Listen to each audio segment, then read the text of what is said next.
So I need your help. And let me clarify. If you've watched my channel in the last little bit, you'll realize that I've taken on more of like a mental health approach, and this is 100% not what you're thinking.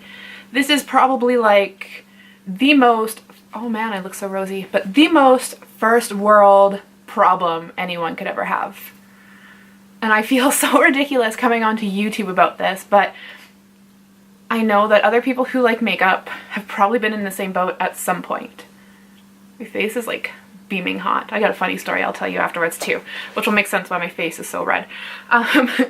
But essentially what happened is Huda Beauty came out with the Precious Stone collection. And I have to admit, the moment I saw these, I was just like, yes, these are gorgeous. I want them in my collection. And because I have a very small percentage of OCD, I was like, I already have all the other Obsession palettes, and part of me is like, I need to complete my set. And the funny thing is the new like Precious Stone collection does not look anything like this. It's got like the fun color packagings to kind of represent the colors that are in them. If you hear funny noises in the background, Hemi is currently drinking. But I was like, okay, I want this, basically I lost my train of thought. But I wanted this Precious Stone collection, and I was like, okay, I'm gonna get it, but I don't have the money to buy it. So Sephora has that new rewards thing where you can redeem some of your points for kind of like a gift card, but when you read the fine print of it, it's not really like a gift card. It's essentially like a $100 voucher that you can't return anything. So if you get something, it's broken or it's malfunctioned, you can return it for the exact same thing. It specifies that in the little subbar. So if you're like, oh, I bought this, I'm kind of wondering, like, if you buy a foundation in a certain color, can you exchange it for a different color? Because it's not technically the exact same thing. But anyways, that's not the problem today. But you have to exchange it for the exact same thing. There's no refunds allowed. There's no changing your mind and going to a different product. So once you pick the product, it's yours. So if I buy these Obsession palettes on that voucher, I'm stuck with them regardless. So I was like, okay, that's a little bit weird, but whatever. I can see why they don't want people buying stuff on these gift cards and then returning them for money, and then that was money that was never spent. I get it. So moving on, I was like, okay, so I put these all in my like to watch card or my loves list or whatever you want to call it, and I was waiting for them to come in stock. Available globally, it said September 21st. Voila, it's yesterday, September 18th, and they went live. And I was like, okay, so by the time I knew they went live, I went and looked, and there was only 2 out of the 5 shades that were available. And those were the Topaz and the Amethyst. Now, I will say, the Amethyst was probably my number 3. So if I had to rank it, I'd go Sapphire, Ruby, Amethyst, Emerald, Topaz. That's how I would want them. And then the other color that was available was Topaz. So of course it's like my least favorite. It's like, okay, my 3rd favorite, but the Topaz one, not the Topaz, sorry, the Amethyst one, I've been seeing hit and miss reviews about it online. So I was like, okay, but you have to spend this voucher all in one. So I can't buy 2 because it doesn't equal enough money, so I have to buy 3. And then lo and behold, later today, so today being the 19th now, the Emerald was available. And I'm like, okay, my 3 bottom palettes are now available that I want. And it hit me, do I really want these? Now, if you're not familiar with Huda, there is a lot of controversy around her, and it kind of stems from quite a few different things. First off, when she was first on Instagram, she didn't feature a lot of people of color. It was a lot of lighter skin tone people that she featured. Then there was the whole thing that she wasn't supportive of the LGBT community. Then it came out that this one, it all depends where your stance is on this view, but people claim that she ripped off Beauty Bakery for her baking powders that she came out with. And then, personally, the one that rubbed me the wrong way was the whole Rose Gold Remastered palette. Now, John kind of sat down and tried to explain to me the business aspect behind the Rose Gold. So I was like, okay, I can kind of see it when you put it that way, that it is a business move, even though it's not something that makes me happy. We'll move past it. Now for the other ones, it's a little bit like Beauty Bakery again, kind of depends where you sit on the fence, just because she did have things that were baking related, just not as fully developed as like the baking powder promotion. It wasn't that in depth, but she did have some baking related things. So it's like all depends where you sit on that one. But then it comes down to racism and discrimination. And I was like, you know what? I can't get behind that. I bought these all before I knew about that. And it was funny because before these palettes came out, I was actually going to pan these for my 2019. I was going to focus on panning my Huda Beauty products. Then of course these new palettes come out and I'm like, I want those. Funny how things change. Well, anyways, I think I've decided I don't want to support the brand at this moment because I don't feel they've done enough to really redeem themselves for what they've done. And that's a personal thing. 100%, if you still support her, that's you. You do you. But for me, I personally can't at the moment. So now here comes the first world problem. Now I have this gift card or this gift voucher because it also does have an expiry date. And that's the big thing because where I live, gift cards, it's actually illegal for them to have an expiry date because you put money into them. So that's how they get around these kind of legal things. So it's a gift voucher and it expires, I'm not going to say soon, but it is more closer than what you'd expect it to be. And so I have this voucher that I redeemed all my points for that I need to spend. And you can't transfer it, you can't refund it, you can't like put it back into points kind of thing. Like once you got it and you got to spend it. So now it comes down to I have money to Sephora that I have no idea what to spend it on. So I was talking with a couple people, Charisse being one, and she suggested, why don't you buy something that's a little bit more expensive than what you'd normally buy, but because you have this amount of money you can take off of it, it's not going to feel like that much of an investment. And I was like, okay, that's a great idea. And she suggested the new Natasha Denona Safari palette. So I'll put that one here. You're probably familiar with it. But I don't know, looking at this one, I do have to give it to her. It is a little bit of a different layout than other palettes that we've seen. It's all matte, so it has to work with another palette unless you're somebody who likes all matte looks, which again, you do you. I like a little bit of shimmer. I'm kind of a glitter fiend, so I like that bit of sparkle. But I can get where this palette's going. I don't feel inspired by the colors. So that's where my problem with the Natasha Denona palette is.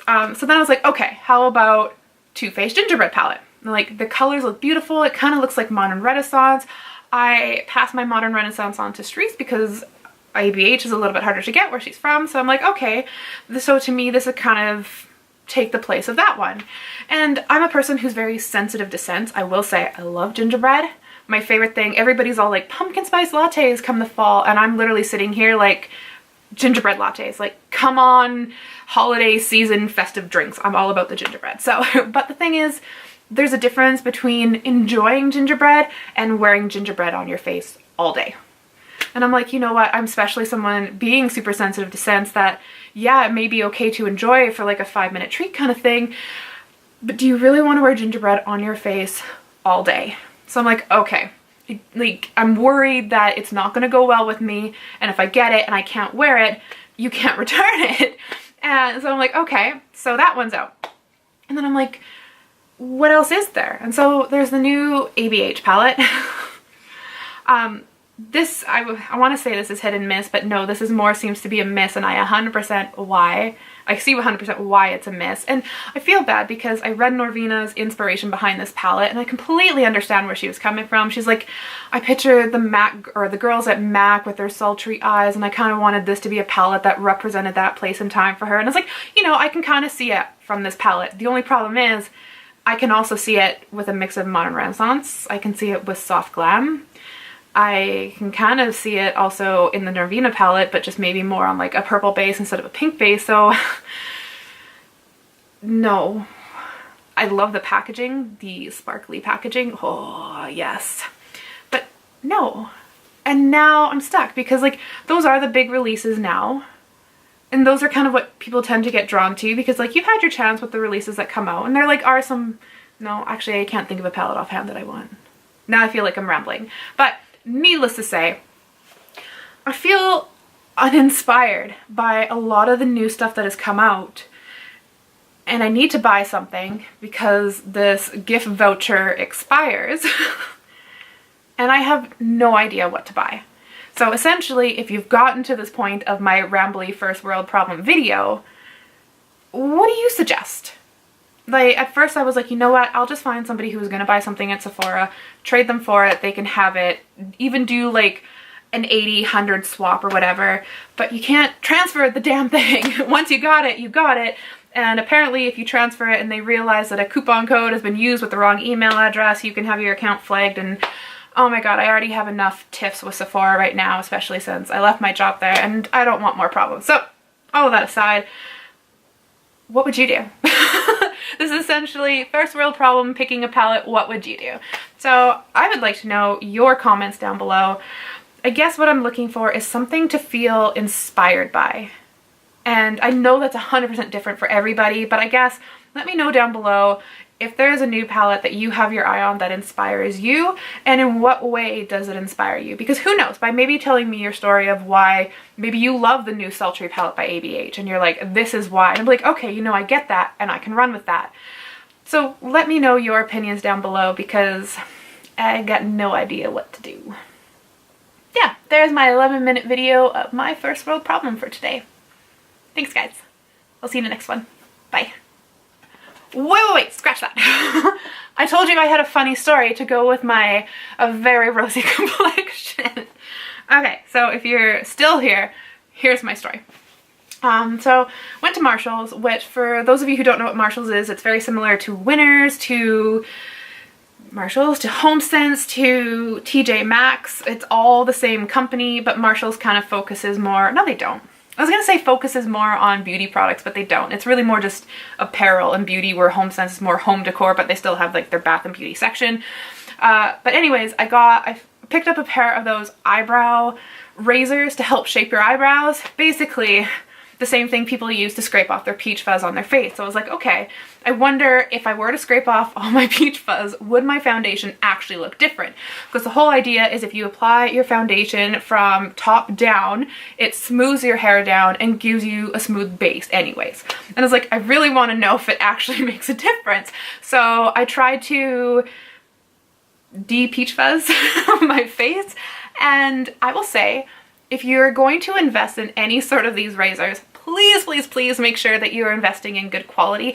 I'm not saying that things at Marshall's or Winners or TJ Maxx or whatever are not good quality, just sometimes it is hit and miss. So I've bought stuff I love from there, and this one product is the only thing I've ever returned to Marshall's or Winners. And I remember the girl laughing at the counter because she's like, why are you returning this? And I said, because it is the most painfully horrible product I have ever bought. And that's because as I'm scraping, trying to scrape off my peach fuzz, you have to hold this at 100% the perfect angle. If you are 1 degree up, it's cutting your face, and if you're 1 degree down, it's not doing shit. So needless to say, it's getting better. Yeah, now that we're up close, there are a couple of blemishes, but you can see the scrapes all down my face and a bit of my breakout too. But yeah, so that's essentially what happened, is I tried to de-peach fuzz my face to see if foundation actually applied or looked different. And the verdict, I will happily deal with my peach fuzz any day, because my face hurts right now. And you can probably tell from how beamingly red my face is. If you could actually feel it, it is like super hot. And this happened 2 days ago. So there's my funny story. So now that you've made it this far and I've told you my embarrassing funny story, you definitely have to leave me now your palette recommendation down below. And yeah, you could also leave me your horror stories to try and make me feel better, though I don't think it will make me feel better because I'll probably just feel your pain for you as well. But that's everything. Now that's everything. So thank you for watching. Thank you for potentially laughing at my awful moment. It's funny now. It wasn't funny at the time. Oh, I think I did also forget to mention, yeah, you can see it right there. I also did cut my forehead. So yeah, don't buy facial razors unless you're 100% certain on the quality. Yeah. All right. Love you guys. I'll see you in the next one. Bye.